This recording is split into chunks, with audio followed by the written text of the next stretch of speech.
Good night, everyone, and welcome once again to my review of Ready to Love. Tonight's episode is taken from Second Alexis, chapter 1, reading from verses 1 to 10. Now, what did Alexis have to say regards to Amber? And we're going to be getting into it tonight about all these things that these ladies were deluding themselves about, allowing these men to string them along like puppets. And so far, the season has been very good. I have enjoyed watching it and commenting on it, and I'm sure many of you have, been there actively telling me what I'm saying correct or what I'm saying wrong in the comment section, and I welcome it. I hope you continue to do so. Now, tonight's episode again was another excellent episode, and as per usual, Liz did not disappoint. Her all jeans get up was not saying sexy, it was not saying pretty, it was not saying anything at all. And I guess you can just now group Liz and Alexis into the same boat of persons who just do not know how to dress. Okay? They definitely do not know. Look at these big girls on screen, and they obviously look nice, well put together, even though Kelly Price is there crying her eyes out.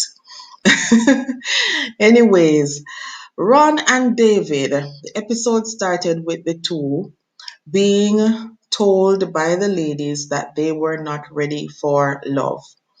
But of course, neither David nor Ron were in the space to take any form of corrective criticism. And David, in fact, was, as in the last episode we saw, talking over Liz, holding her hands. And I mean, how could David even attempt to try to kiss Liz at the end there? So, probably if I was in Liz's shoes, I would have slapped David Cross in face. Him lucky it was Liz. David, I don't know what else to say about David, but to say that David needs to sit down with someone and to get some idea as to where he is and what he needs to do. And I think what is happening with David and Liz, as I said previously, is that both of them seem to want to be in control, right? Liz doesn't want to let up of her control, even though she exercises it more passive aggressively than David. David is more aggressive in his form of control. But both of them have a problem with an issue with control. And not just David or Liz. I think many of the persons who are in church in more senior positions in the church seem to have somewhat of a godlike tendency, believing that they cannot be corrected because they are steeped in Christianity or spirituality and they are close to God. And because they are close to God, that, I don't want to say that they believe that they are God, but that is what the whole God complex comes from, believing that you cannot be corrected because you are above certain people. And although, right, what's his name? David is not speaking condescendingly like Ron. I think Ron also has the same problem. I think Ron is thinking that because he has money, and I think Ron has a good body, although we didn't get a chance to see much of it. I think he has a good body, and so he thinks that nobody can really speak to him in any negative form because physically he looks good, financially he would look good on paper. So who are you to tell me what to do? And he, kind of basically told Alexis just that. But I think, Alexis, you are being strung along not only by Ron, but also by, what's his name there? AJ. Alexis is currently being strung along by AJ because AJ is definitely not interested in you, Alexis. I doubt that. I doubt that strongly. And I don't think that AJ is even interested in Kyra. And similarly, Kyra is not interested in AJ, right? So now you see where even in the next episode, Kyra is also telling Jason that he has not made up his mind. And so Kyra is telling Jason that she has not made up her mind. I think Kyra made up her mind when she realized that Jason was pursuing Liz. So Kyra just basically stringing along Jason at this point. And Jason too. So that is why I come to the conclusion that everybody is stringing the other persons who are interested in them along. And at this point, it is clear that it is only some form of competition, right? Because where was this thing between Ron and Amber? We didn't get a chance to see that either. And I am sure in the next episode we're gonna see the interaction between KG and Amber get a little bit strained as a result of hearing about this, right? But most of the episode we get to see Joel and Vernisha and how their relationship is going.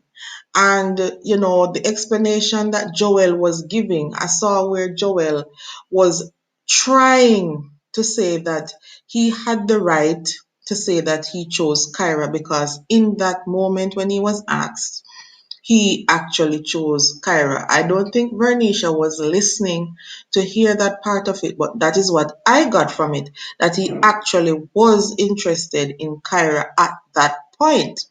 And I think later on, Joel came to the understanding that Kyra was not interested in him. So, of course, he shifted his focus back onto Vernisha. But we haven't yet seen his interaction with Amber, which I am foreseeing that that is going to come in further episodes. They are going to date and they are going to kiss. And so we will see that Joel has other interests. But for right now, it seems Joel had realized by then that Kyra was not interested in him, and so he rested safely in Vernisha's arms, right? But Vernisha herself should understand that what's his name? Joel has the right to choose who he wants to be with. Why get upset with someone if they choose another person? It better the person chooses who they want to be with than lie to you or string you along to think that you are the one that they want, and then in the end they dump you or they use you and then discard you. So if I was Vernisha, I would not get upset because Vernisha really should be upset with herself because she is the one who went ahead and jumped the gun and decided to choose Joel before allowing Joel to choose her. All right. Now, the nicest part of the whole thing for this episode was in fact kissing Ron. But I think Alexis is saying that her days are numbered, guys. And as a result, she's trying to hold on to AJ, right? But guess what? That's not going to hold for very long. I enjoyed the episode, guys. I hope you can give me your comments. I hope you can like this video. You will subscribe if you like the review and you want to join in our conversations. I look forward to hearing from you guys and making those connections. Now, I'm sure I will come back a bit later with another review, another point of view of this episode. And so, for that, I am going to say goodbye for now, guys. Take care. Bye.